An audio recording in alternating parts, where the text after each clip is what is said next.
Let's have a look, and this sounds like it might be one for the BBC's disinformation correspondent in the Daily Mail. Yeah, well, the BBC doesn't have correspondents. They just have hack people working for them because they're not a news organization. They're a state propaganda network.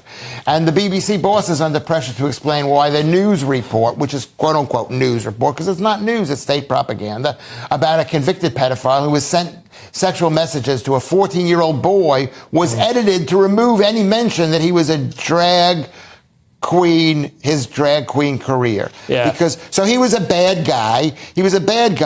But he was quite involved in the pride events and drag queen acts, and they were, I guess the BBC, wait for this, was embarrassed about him doing that. They wanted to present him as just like a bad guy and not like a bad guy in the community. But I saw the picture of the guy, and he looked less of a drag queen than more like a drag dinner lady. Well, maybe. I mean, I guess out of his makeup. But I remember seeing.